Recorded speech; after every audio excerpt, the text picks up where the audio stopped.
Hi, Where are you? I'm in the clubhouse. What do you mean? You're not in the clubhouse. Where are you? I'm doing a very improvised outside broadcast because I thought I would. I've got a client meeting this morning in Canary Wharf, so I thought I'd cheekily get there early and asked if I could just get a room, which is I've done before and it always works, especially on a Friday because no fucker works on a Friday anymore. And Yeah, no. they were like, "Oh yeah, no one's booked a room, so I can't let you in the building until I've had a call." So now I've had to come into literally a square in Canary Wharf. I've had to go to one of those wanky coffee shops, where they make a flat white like they're performing heart surgery just to legitimately sit outside on their terrace. Yeah, no, it's a mocha choco poca toca loco double bella. Oh And yeah, no, God, I'm reading psychology at King's. It's great, man. yeah. Yeah. And It's the way they sharp. stare at the foam, like they're sort of willing it to do incredible, beautiful shapes and things like, oh, fucking, just give me the coffee Just give me so a I can coffee. legitimately sit in your coffee shop here for a little while. What is it? What's it like going to Canary Wharf like for work? Is that weird? What's your opinion on that? Is it nice? Do you enjoy it? Well, do you know what? Well, it's an interesting question, actually, Jack, because a lot of companies who have historically been based here, big banks and finance houses and big law firms who I'm working with today, they're all moving. They're all getting out of Canary Wharf and they're all moving towards Moorgate and the City of London with all these other Interesting. shared sustainability working spaces. And they're all getting out of these old 80s built skyscrapers that are like very expensive and not very ecologically sound and don't meet their CSR policies around their corporate social responsibility. So they're all getting out of it. So this is all going to become my prediction for the future is in 10 years' time, Canary Wharf will be 70% residential. All these offices are going to get turned Good. into flats, I imagine, I think. That's good, at least. That's Yeah, it good. I is was good, just I about to say, I suppose. hope they get turned into. Well, is it good? Because, well, last time I was in London for quite a while, I was working in, she was when I was working at Wimbledon. So I had to drive across the river every Yeah. morning and I watched this skyscraper get built. Um, was it Embankment or Chelsea Embankment? I think it was Chelsea Embankment. Yeah. And, emblazoned on the side as it's going up is like, oh, affordable housing, like, in a central location. And I'm like, great, brilliant, really cool, finally. And then, like, it got built and I saw it at night and the only lights that were on were like the office is blocks, which Yeah. is like a third of the building. Then it was completely dead, no lights at all, where all the No. affordable housing is. And then the Yeah. penthouses at the top, which are obviously lights on and all that kind of stuff. So all I can Yeah. imagine is some Russian oligarch has just purchased all of these affordable residentials and then used Yeah. them as essentially a glorified ISA account. It's just Yeah, totally. ridiculous. It's all wrong, Ridiculous. isn't it? And like, why And is when they London say, becoming so expensive? I don't know. yeah, and when they say affordable housing, what they've done is they've built two flats on the ground floor with barely any Yeah. windows that they, will Yeah. sell for. I mean, I don't know who's affording that anyway, but, that will be, I suppose, accessible if you've like got married, you both work in the city and you've hitched your future on some sort of terrible mortgage and you've managed to get together a quick £200,000 deposit, then that's when Yeah. it's Just a affordable. quick Otherwise, it's all just £200. I just Yeah, probably yeah. have a couple of quiet weekends and put that in the savings account. Mind you, I went to theatre Daddy, last do you night. really need to buy that? I went to theatre last night to see The Price by Arthur Miller at the Marylebone Theatre, which is near Baker Street. And so I met my mates in the Volunteer pub, which people might have been to in London. It's just right near Baker Street. It's right next to the Sherlock Holmes house. It's the pub on the corner. It's nice. It is nice. £8.70 for a pint of Asahi. Ooh. £8.70. That is peak. I don't think I've paid that any more than that in a pub in recent years. You might pay that at I Wembley. have.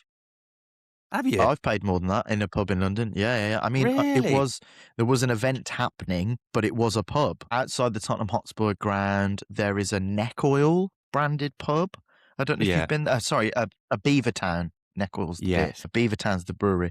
And we popped in and it was a lovely sunny day. And actually, it was quite quiet in the garden, beer garden. It was like, great. We can have a few pints here before we go into the ground to watch the NFL. And they have a big screen outside. I'm like, great. And Neck Oil is my favourite go-to at the moment. Is it? It's a lovely drop. It's Yeah, your it's a lovely IPA drop. choice. It's my IPA of choice at the moment, which is very basic, but I like it, so bugger off. And £9.50. Oh my goodness. Oh, so we are approaching the £9.50. £10 pint, aren't That will we? I mean, which happen is easily. Yeah, I mean, that is just crazy. God, Even in imagine, Birmingham, it's like, getting quite bad. is it? What's your average pint Yeah. in Birmingham these days? Well, like suburban, fine, you're still under a fiver. There's a Really? Oh, couple that that's have gone great. over a fiver now, which is okay. But you head into the centre of Birmingham and like a pint of Guinness is like, oh, there's a blue tit there. There's a shuttlecock up there. Blue tit just landed on the fence outside. That was so sweet.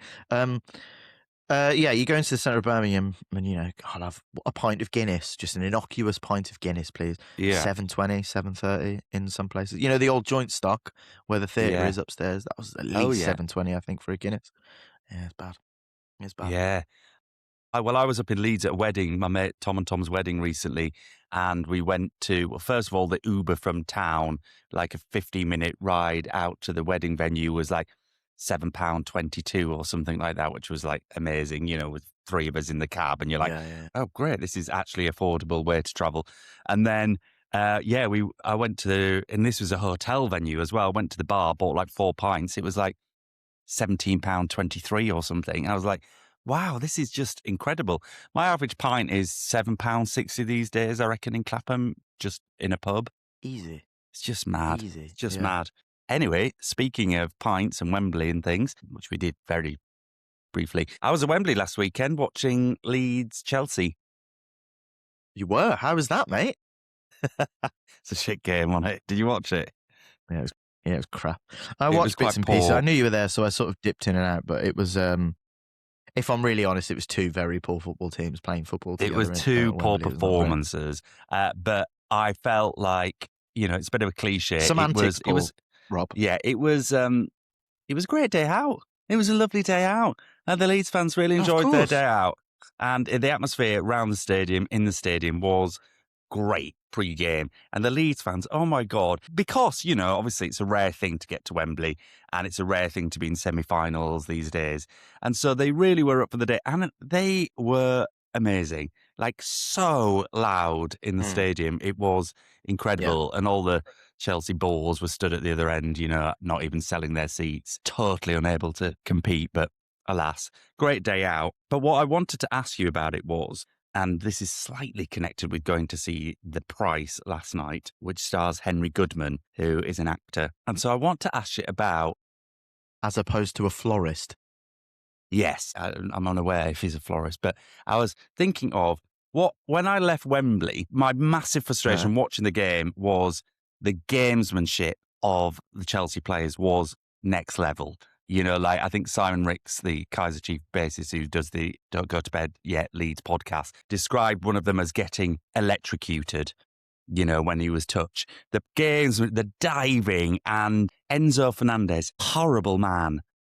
Garnacho, horrible man. Pedro, Yeah. horrible man. I mean, they were just awful. And you could see, and it's no surprise that Rossini, you know, they're just down tools. A set of horrible human beings, it felt like, the Chelsea team. And you can call it Okay. gamesmanship and naive and professionalism and all the rest of it. And, you know, Leeds don't really have that in them. They're all quite a nice set of lads just trying to stay up. But they were a horrible bunch of people. And you sometimes get it in theatre companies, don't you, where an actor has a rep of being a bit of a dick. Yes. Are you that person? That was my question. No. I was thinking, I've is it never been, important I don't think. No. Is it important? Does it make a difference? Is that part of being a star person or part of being an ego or part of being a star player that you've got to have a bit of side to you? Or can you just be nice and successful? I mean, that's a load. There is something to be said about, you know, that sort of. Well, let's talk about athletes first. In terms of like that, there is a mentality in top elite athletes that you do have to have a bit of a dick Yeah. in you, for want of a better phrase. I like that kind of I athlete. mean, yeah. So, like, I'm sure. So, like, yeah, but I don't think that needs to. Doesn't need to be at the cost of being just kind and nice. I mean, I've always been taught, like, you know, treat people how you want to be treated as much as you can in Yes. the moment and regulate emotions properly and all that kind of stuff. But there is that competitive edge, I think, is what we're talking about, especially with elite athletes. And I do find this, and I have this a little bit working at the Albion. Like, you see the first team and, you know, the 21s and stuff, they are made differently. They have something in them that is so okay with that level of discipline and that level of repetition and that Yeah. level of stamina and that level of focus and all that kind of stuff. Whether or not that can bleed into, I don't know, lowered faculty for decent social skills, I'm not sure. but like, and it's something, it's laudable, you know, it's a laudable trait to have, obviously, if you're going to be an athlete. And actors need that sometimes as well. I think maybe less so a little bit. But yeah, they have that sort of like blinkered view of, you know, this is what I'm doing, a sort of robotic repetition and discipline and all that kind of stuff. Can that bleed into, you know, being a dick to the support staff at your football team? Can that bleed into being a dick to your runner on a TV set or your ASM on stage and stuff? Possibly. I don't know. I mean, coming back to like Chelsea and like rolling around and the theatrical nature of it all, I mean, you're talking about a wider problem, man. Football is dying. I'm telling you, football is dying.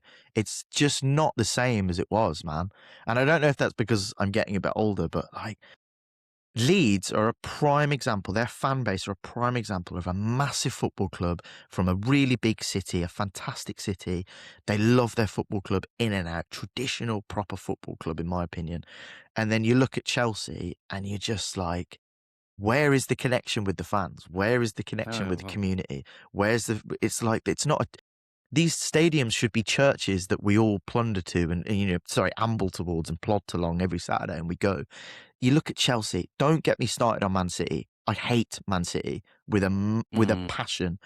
And everyone who's been a fan of Man City since they were a kid, I hope they look back in 20 years' time, 30 years' time and go, do you know what? It was better when we were playing Charlton Athletic in the second division, because it's mm, just soulless, money grabbing, corruption at its highest level, and Chelsea are a part of that. And you know, the best thing from that semi final at Wembley that you went to, I mean, the game was awful football match, but the contradiction between watching the Leeds fans and the support that they gave and then looking at Chelsea. It was exactly the same for Southampton versus Man City. Man yeah, City it didn't give was. a shit. Nobody signed, they didn't Couldn't sell sell their out. I mean, I tickets. know they go there a lot. I understand that everything's more expensive now and I get that, but Man City fans should be fuming that they have to pay that amount of money to go and see that. You know, the diehards that have been there since day one.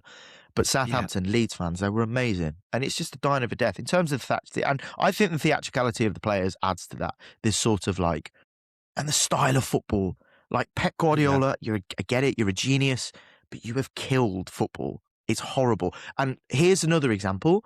PSG versus Bayern in the week. Did you watch that My semi-final in the God. Champions League?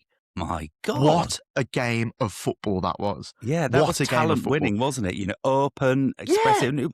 People would say, like, "Oh, what about the defense?" The defenses were fine. It was just they were extraordinary fine. attacking Yeah. skill. And Totally agree. And like you could tell it was one of what a those dude games Company is. because he's quality. I What a love great Vincent Company. guy. But like I love him. Alan Shearer and the commentators and the pundits were just like, I don't want to leave the ground. I don't want this Yeah. game to finish. And we're sitting there watching like, this is proper football. This is what it. And I remember watching it and look, like the talent's completely different. It's like watching a championship game in the mid-90s or the early 2000s and it's 7-6 and it's Rotherham versus Preston and nobody gives a shit. It's two sets of fans just going, just let's play football. There was none of this rotating the ball from wing to wing, trying to No. poke and pray and waiting for it. It was just, let's go for it. And both teams Yeah. were amazing. Harry Kane was brilliant. I just love watching that game. And that's what football should be all about, man. And it's not that anymore. It's not. Yeah, and I think it's also just about the nature of a competitive league as well. Like, I mean, you could argue that, I mean, the championship is this every year, like, you know, that it's so competitive. Really, you know, you can put a few games together and go from 14th to the playoffs. The Premier League has been like that this year. It's been really good. Like beyond the top 2 or 3, that whole chunk in the middle is really good standard. There's been some great games. But, you know, this is what sport is. And, you know, you referred to NFL briefly earlier, and I know you watch a lot of it, but because of the draft system, you know, you do get a rotation. It's rare to get those dominant teams, which means when people do get to the latter stages of whatever tournament it is, the league or the cup, the playoff systems, is that it is special. And that is part of sport. But Man City, Chelsea in the final. Oh, great. And I you can know. see it in their I know. fans as well. They're like, oh, fucking hell, again, like London again. Fucking Yeah. hell, the train's Yeah. too much. There's no Yeah. excitement or thrill about it, and therefore it undermines the whole thing. But when you get, which is why obviously Palace last year was fantastic. The Carabao Cup with Newcastle, all those things are fantastic when people get up there. And it's great. Coventry, I don't know how you feel as a Midland, but Coventry back in, winning the league, apart from the fact it's fucking Frank Lampard. But apart from that, you know, it's Frank great to Lampard. see another club having their chance. And that is what great sport is. It is a churn, a rotation. And in fairness, you look at Arsenal, if they win the league, if they can get out, they probably won't. What is it, 10 years, 10, 15 years or something like that? Yeah. Even longer Yeah. since they won. That is great. You know, that is good. That's what it means to be a fan, is that it's going to come round rarely.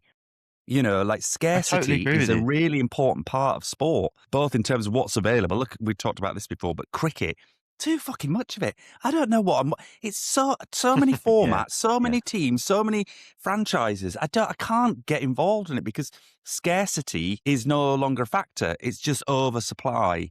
And so, you know, it's just the kind of one of the few laws of economics I could probably get on board with, which is, you know, like diminishing returns over time, you know, oversupply. You just get a little bit bored of it. If you eat 10 Mars bars a day, there's no fun in having a Mars bar. Well, that's what I mean. I think we're actually talking about a bigger problem. Like, are we seeing the death of capitalism in sport form? Do you know what I mean? It's just so like, it's so, there's nothing egalitarian about it. There's nothing collegiate about it. There's nothing. Look, it's a competitive business. Sport, by its nature, full stop, fundamentally, is competitive. I completely understand that. But, like, it can't be It's the competitive. business of sport now, What's the isn't point it? of it being competitive if it's just a business and it's just like, okay, I'm going to throw £4.5 billion at this football club and I'm going to turn it into a money-making scheme? It's nothing. Man City fans should be ashamed.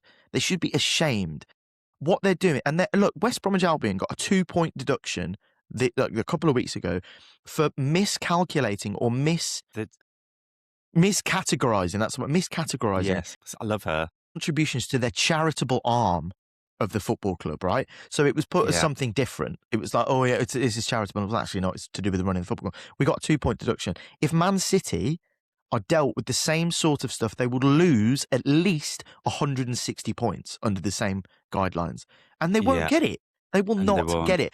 And there's people sitting there going, oh, you know, look, I hate social media. I'm too old for social media now. We both are. We've missed that train now. It's just a horrible place to be. But like you see, like Do become our 298th follower though on stage. Yeah, no, dude. Yeah, that's the dichotomy really of fucking try and social hit media. 300 guys. I hate it. Yeah, I hate it. But, you know, love us at the same time. It's a nightmare. Anyway, but like, it's like all the whole culture about Arsenal is like, we don't want Arsenal to win it. We don't want Arsenal to win it. Oh, they're second again. They're bottoming it again. Look, I'm not saying that they're probably not been corrupt and they're run by businessmen. I completely understand it. But they're not going to be docked 160 points because some oil baron bought the football club and threw stupid amounts of money at the place and basically turned it into a cheat. And I want Arsenal to win the league massively. I wanted Coventry to go up massively. I mean, their owner seems like an absolute legend. Well, I don't know him, but he's done some stuff in the media that's really great and goes against that sort of capitalist structure that is football now. And we're just a commodity now. And that's why, Football like, when there's brief shining moments of Leeds and Southampton fans at Wembley going hell for leather for their team. Could you imagine if that had been the FA Cup final?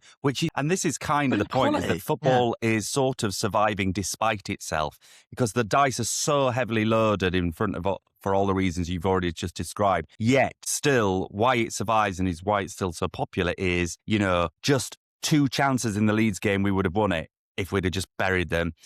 We had the chances, created them. Similarly, Southampton could have won that game very easily. So we could have been looking at a Leeds-Southampton final. And that is why football is still surviving, because it still can ultimately come down to 11 human beings on their day, bringing it all together. But the dice are so it is that heavily loaded. Isn't it? Yeah. So, I mean, you must be relieved West Brom have stayed up at least. I mean, what a turnaround. I mean, they were heading down, weren't they? I mean, it's been amazing, really, the last month or so. I was so like, we're going, like, this is the end. But, you know, the downfall of Leicester really helped us, obviously, and all that kind of stuff, and the atmosphere around that club. But, I mean, which is sad to see, obviously. Or is it? Do I like Leicester? I'm not really sure. I mean, obviously, everyone loves the idea of them winning the league, but To say do I that, like but Leicester? yeah, I'm yeah. not sure. But yeah, no, West Brom have been sort of, yeah, Jimmy Morrison's come in and steadied the ship. I mean, look, I'm not under any illusion that West Brom aren't going to be a, mid-table championship team for the next 3 or 4 years. Although, what's slightly exciting is that the playoffs have been extended in the championship for next season. Really? So it goes Didn't down hear to that. 8th, so 3rd to All right. 8th. So they're going to Yeah, yeah, yeah. do So they've so added like a couple more teams into it. third and fourth will get a preferential route, and the other four will play off. Well, they're like 5 to 8 will firstly play off in a preliminary So round or 3rd and something. 4th go straight through to the semis, and then Yeah. 5th, 6th, 7th, 8th play like a quarter final. I think it's over one leg, I'm not sure, Yeah. and then they I go mean, into the that's great normal for excitement, semi-finals. but a team finishing eighth going up feels a bit wrong, but Yeah, because I that would could agree with that. happen. I would agree with that. But Yeah, but I yeah, mean, yeah, it's nice for the interesting. Albion, but They I'm do still the sort of same in the like, rugby league, and it has disillusioned. made it quite exciting. In terms about your point, I mean, it's sort of a roundabout point now. I mean, just don't be a dick at work. Is that important? That's really important. You know what I Well, mean? yeah. I I think I was chatting think, to my friend who was in the show last night, and I was saying, Henry Goodman's got a bit of a rep. Was that your experience? And he said, no, it really wasn't. I think he's been great. We've got on really well. I think he's probably gone on a journey. He's an older man. He might have matured a little bit. I think that rep might have come from a period of days when maybe, because I've got another friend who worked with him in a show at the RSC, and he was telling stories about when he got sacked from producers on Broadway. And there is a cultural thing in America of sacking actors as part of the run. Almost someone always gets sacked in some Broadway run, so it's not uncommon. But from a British theatre perspective, to get sacked throughout a rehearsal process, on yeah, preview night is unheard of. Not just because it's profoundly unsettling for everybody else in the company, but it's just culturally not part of it.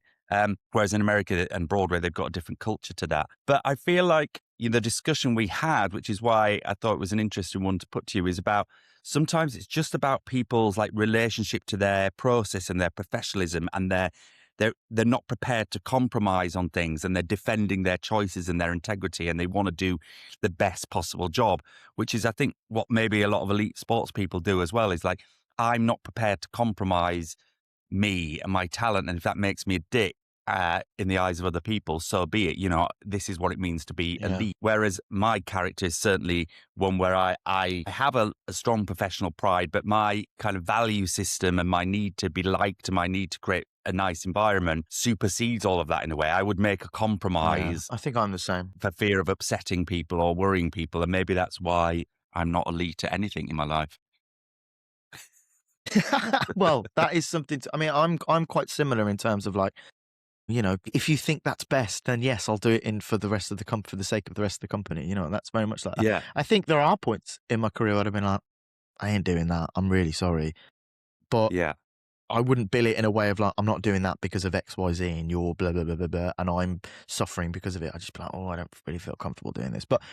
That's a conversation and it becomes collaborative, which is obviously easier than going, I ain't fucking doing this, fuck you. But I mean, I think there's something to be said about when you are, well, I've led a couple of shows, but like I was quite young, so it's kind of a bit. If I led a show now on stage, I don't know if I'd be any different and stuff. But it's very obviously rehearsal periods and being an actor, full stop, is your. It's a very vulnerable state to be in, and when people are Yeah. vulnerable, they sort of lean back on their routines and they lean back on their defaults. And if those defaults Yeah. aren't being sort of given attention to, that's when sort of shit can go wrong. I mean, look, I Good just point. I shot a massive film just before Christmas, just after Christmas. And like, there's some Hollywood like A-listers on it and we're on set together. Were any of them evil, horrible, dickish? No, they were collegiate, ensemble making, nice, kind. And you Yeah. look at them and you're like, that's probably a reason why you're working. And on top of the fact that they're, Yeah. very good actors in my opinion. So, Yeah. it swings and rounds. But I think you look at sort of like maybe a couple of generations ago, it might be a little bit different. But thankfully parts of our industry are becoming a little bit more equitable in terms of stature and all that kind of stuff. I mean, I say Yeah. that, I mean, it's not a good example at the moment, but, yeah, but I don't know. Maybe that's true. Just be nice to people. How hard is it to be nice to people? I And if you know. don't want to be But nice I to think people, that just shut the fuck up. But I think the point that you made, and we've done an episode historically about pressure and where it can send you. And I think maybe we're not as Yeah. empathetic to elite sports people when they are on a pitch at Wembley in front of 84,000 people and millions on the telly. That is a high pressure situation. And of course, it's going to bring out the best in some people. It's going to bring out the worst in some people. That's the human condition in relationship to pressure. And maybe we should have a bit more empathy towards that. It's when it feels gamed, premeditated. That's when, I don't know, it just sits uneasy with me. And I think you're right. Someone like, I don't know, Matthew Kelly, who, I've worked with a couple of times, who is such a lovely person and leads a company with Yeah. empathy and warmth and sets a tone. There's no need for ego in that situation, and it filters through to everybody. And so we do all have a choice. But again, a lot of these footballers are young men. They're arrogant, they're rich, they haven't been challenged around that sort of stuff. And it's not to say that they're fundamentally broken people. They just perhaps haven't really had someone call them out on it or been role modeled a different way of doing But things. here's a question for you. Would you want to be a professional footballer? Would you genuinely want to be a professional footballer? I think being an elite sports person would be great. I'm not a football person. I'm a sort of all sports person. I'm a rugby person at heart. And I find football culture the worst of all sports cultures of all sports in the world. I mean, it's horrible. And yet it's I mean, compelling. being at the Albion and seeing peeking behind the curtain ever so slightly, my heart goes out to all of those young boys. I couldn't do it. There's no way. I have so much. Yeah, well, you see it I have so firsthand. much admiration before them, and like they are pushed and they are pulled, and they are. I mean, I'd say the same about being a bloody actor at the moment, to be fair. But to be an elite sportsman, like your life isn't your own. You have to make decisions behind closed doors, and you're a kid. You're a Yeah, kid at really 16 years young, old. really young. Sorry, we don't want you anymore. Okay, Yeah, well, fucking hell, that's I'll dire, keep isn't it? going. And it's like they don't have the skills, and the aftercare system isn't there. Like, I would suggest it probably is a little bit more in terms of the creative industries, but like, Yeah, it's hard. And the travel and the everything. No, sacrifice. Yeah. I'm very impressed by them. Can we get your head of academy on? We've talked about this. I'd really love to have that chat. Yeah, I mean, I really would. I mean, I would love to have Tom on, actually. So the head of recruitment at the academy. He's a Be a really really top bloke interesting and a insight. really Yeah. yeah, and it would be really interesting. And yeah, he'd be great. I need to go play my part in the capitalist structure. I'm sorry to truncate our lovely chat. Nice, I've cool. just got to go. I've got to go get the wheels of business turning here. Yeah, no. Well, let's last question. How are you? How's your industry going? Any auditions? Any jobs? I had an amazing a self-tape the other day for an advert for an undisclosed streaming channel. It was a classic old school advert self-tape where I had to film myself in my own home doing extraordinarily stupid things. But do you know what? I went Back on in, form. I went big and bold, and I was like, I'm going to make some choices here, and I will go big here and let you make a call on whether it's what you want. So Love it. that's in deadline 11 o'clock today. We'll see if anything comes of that next week. It's a very lucrative advert, so it'd be great to get it, but the Sure, yeah. odds of it are so remote. So I shall, when that NDA is passed, I shall tell you more about it. It's absolutely hilarious. I might even share clips of it when the NDA is passed. My housemate was like, "What are you doing?" What Quite the extraordinary. Are you all fuck? right? Yeah, no, fine. Got down to the last two for a regular on a nice BBC series, and they obviously went the other way. So I'm struggling a little bit with Buggeration. that. It's a bit annoying. But, it's nice to kind of be traveling down to London for final recalls and stuff. Yeah, I saw you Yeah. in London and you didn't reach out, so I hope you had a nice time. Sorry. And And you are? Who are you? I don't know who you are. Sorry. right, I've got to go. Love you. Catch up Enjoy. soon. Yeah, love See you, you love. later. Speak to you Thanks. soon, Bye. man. All the best. Bye.